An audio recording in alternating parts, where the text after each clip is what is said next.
সঙ্গজননী গুরুমার শ্রীচরণে আমার সশ্রদ্ধ প্রণাম জানাই।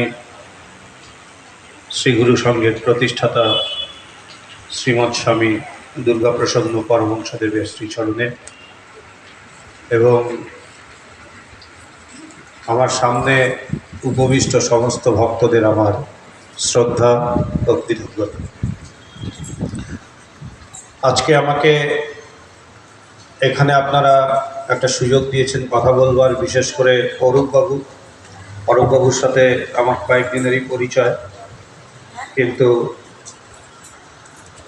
তা সত্ত্বেও তিনি আমাদের ডেকে এই সুযোগটা দিয়েছে, তার জন্য আমরা ইন্টারন্যাশনাল বেদান্ত সোসাইটি মায়ের বাড়ির পক্ষ থেকে অরূপবাবুর কাছে আমাদের কৃতজ্ঞতা জ্ঞাপন করি। আমাকে এখানে কিছু ধর্মীয় কথা বলতে বলা হলো। আমাদের প্রথমেই জানতে হবে যে ধর্ম মানেটা কি। এটা আমরা কম বেশি সবাই জানি ধর্ম মানে কি। ধর্ম মানে বলছে যা ধারণ করে তাই হচ্ছে ধর্ম।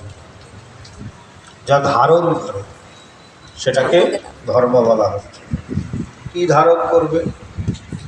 সত্যকে। যা আমাদের জীবনে সত্যকে ধারণ করবার জন্য প্রস্তুত করে সেগুলোই হচ্ছে ধর্ম। এবং বেদান্তে এই ধর্মটাকে আরো সুন্দরভাবে এর ব্যাখ্যা দেওয়া হচ্ছে। বলছে religion is the manifestation of the divinity already within man. আমাদের প্রত্যেকের মধ্যে দেবত্ব আছে। আমরা প্রত্যেকে যে যেখানে আছি, এই যে বাচ্চাটার থেকে শুরু করে প্রত্যেকে, we are all potentially divine. আমাদের প্রত্যেকের মধ্যে সেই দেবত্ব বা ব্রহ্মত্ব পূর্ণ মাত্রায় বিদ্যমান, কিন্তু শুধু জানা নেই। ধর্ম হচ্ছে কি? এই সুপ্ত যে ব্রহ্মত্ব বা দেবত্ব, এটারই প্রকাশ বা অভিব্যক্তি। ধর্ম মানে শুধু কিছু বিধিনিষেধ নয়। বিধিনিষেধ দিয়ে শুরু, কিন্তু শেষ হচ্ছে কোথায়? যেখানে আমি আমার মধ্যে যে দেবত্ব, সেই দেবত্বকে পূর্ণরূপে প্রকাশিত করতে পারি।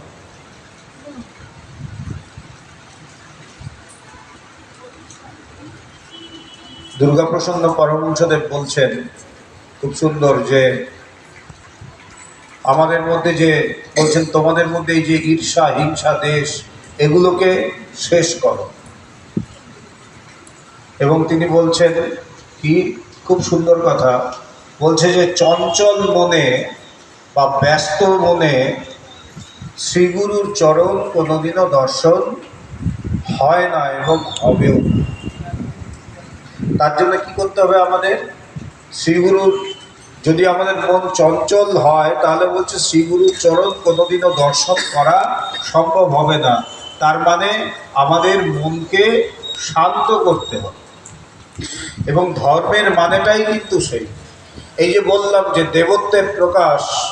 এই দেবত্বের প্রকাশ মানে যেখানে আমি দেখব যে আমার মধ্যে আমি সেই শান্তিকে অনুভব করছি, আমি ধীরে ধীরে ধীরে ধীরে শান্ত হব, আমি ধীরে ধীরে সুন্দর হয়ে উঠব, আমার মধ্যে সত্য, ভালোবাসা, প্রেম, দয়া, এই জিনিসগুলো আস্তে আস্তে আমার মধ্যে প্রকাশিত হতে থাকে। এটা আমার মধ্যেই আছে, কিন্তু আমাকে কোথাও থেকে, বাইরের থেকে আমাকে এগুলোকে আনবার প্রয়োজন নেই। এই প্রত্যেকটি জিনিসই আমার মধ্যে আছে, শুধু যেন মাটি চাপা দেওয়া। আগেকার দিনে যেমন থাকতো না যে মোহরের কলসি পেত, এক কলসি মোহর, হঠাৎ শোনা গেল যে অমুক জায়গায় এক কলসি মোহর আছে, সাথে সাথে কি হতো? লোক ছুটে যেত। ছুটে গিয়ে দু ধরনের লোক থাকে। এক ধরনের লোক প্রথমে বলল ধূত হয় নাকি, বেকার এসব কথা, সে ধূপ ধাপ করে ছেড়ে দেয়। আর এক ধরনের লোক আছে যারা বিশ্বাস করে যে তাই মোহর আছে, এক কলসি মোহর। সে কি করলো? সাথে সাথে কোদাল নিয়ে গিয়ে সেখানে খুঁড়তে শুরু করলো। ঘুরতে ঘুরতে ঘুরতে ঘুরতে তার মাথার ঘাম পড়তে থাকে, সে ঘাম মুছতে থাকে আর মাটিটা খুঁড়তে থাকে। খুঁড়তে খুঁড়তে কি হয়, একটা সময় গিয়ে থম করে একটা আওয়াজ হলো।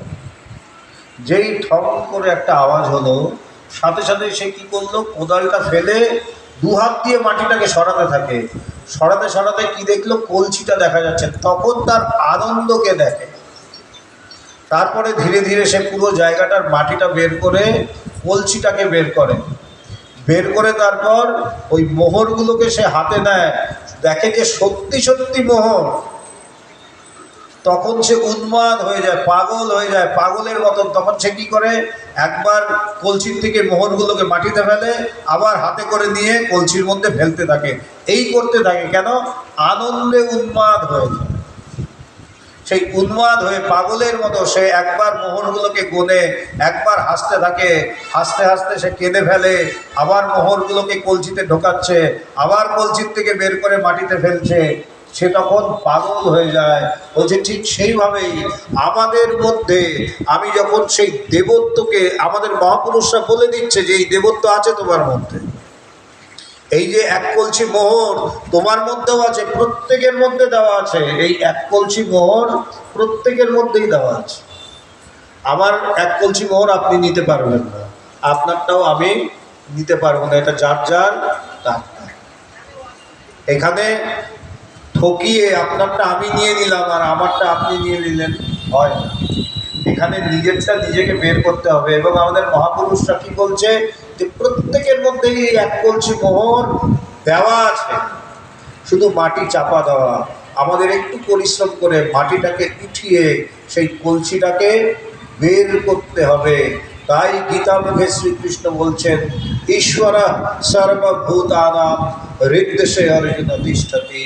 হে অর্জুন, ঈশ্বর সমস্ত ভূতের, প্রত্যেক জীবের মধ্যে হৃদয়ে তিনি অধিষ্ঠান, তার অধিষ্ঠান হৃদয়ে, প্রত্যেকের হৃদয়ে তিনি বিরাজ করেন।